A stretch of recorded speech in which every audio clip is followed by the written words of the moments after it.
तसेच विशाल दादा व उपस्थित सर्वच दादा घराण्यावर प्रेम करणारे सर्व जिल्ह्यातून आलेले सर्व कार्यकर्ते आणि महिला, आज मला सर्वप्रथम म्हणजे जेव्हा मी व्यासपीठावर पहिल्यांदा आले तेव्हा मदन भाऊ अपक्ष उभे राहिले होते आणि 2004 ला त्याची मला आठवण झाली आणि जवळजवळ 20 वर्षानंतर आज पुन्हा एकदा विशालने अपक्ष अर्ज भरल्यानंतर आज परत एकदा मला इथे उभं राहायची आणि बोलण्याची संधी मिळाली म्हणजे अपक्ष असताना. तर मला असं वाटतं की मी पहिल्यांदाच विशालला जेव्हा सांगितलं की जेव्हा तो अपक्ष अर्ज भरणार आहे तर तो मागे घ्यायचा नाही तरच विचार करून घेईल.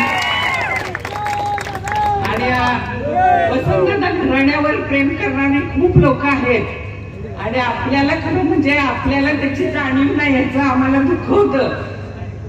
कारण अजूनही लोक म्हणजे आता तुम्ही बघितलं की व्यासपीठावर सुद्धा भाजपचे असू दे, राष्ट्रवादीचे असू दे किंवा विविध आघाड्या असू दे, तर तुम्ही सर्वजण इथे धाडसाने उपस्थित राहिलात आणि विशालदादांना पाठिंबा दिलाय.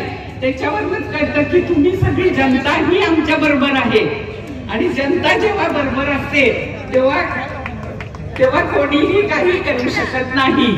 मला वाटतं आम्ही जेव्हा विशालदादांचं तिकीट मागायला मुंबईला पक्षश्रेष्ठींकडे गेलो होतो तर तेव्हा आम्हाला त्यांनी सांगितलं होतं की तुम्ही कामाला लागा, परत परत आम्हाला सांगायला येऊ नका.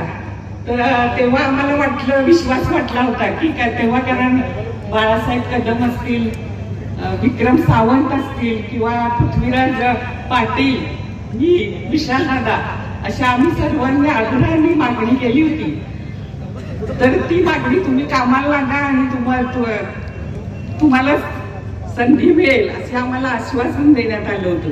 तर मला वाटतं 19 तारीख अजून यायची आहे तर पक्षश्रेष्ठी नक्कीच याचा विचार करतील आणि नसलं तरी विशाल दादा हे अपक्ष लढणारच आणि तुम्ही सर्वजण. आणि मला असं वाटतं की जेव्हा मदन भाऊ गेल्यानंतर जी निवडणूक होती तर तेव्हा मी राजकारणात एवढं नवीनच होते आणि तेव्हा आम्हाला असं सांगण्यात आलं की वहिनींनी ताकदीने उमेदवारी मागितलीच नाही त्यामुळे वहिनींना मिळाली नाही किंवा वहिनी इच्छुक नाहीत.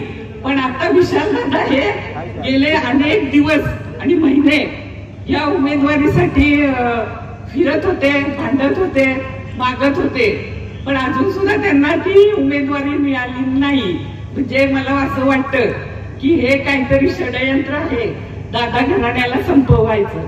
म्हणूनच मी जो कोणी मला सांगेल त्याला मी सांगितलं की आपण एवढे वर्ष वैर केलं आणि त्याच्यात आपलं घर संपलं तर मी आता तसं होऊन देणार नाही. मी वडिलकीच्या नात्याने विशालच्या मागे उभं राहणार आणि आमचं घर पुन्हा कसं वर येईल याच्यासाठी आम्ही सर्वजणच आणि त्याच्यासाठी तुमची सर्वांची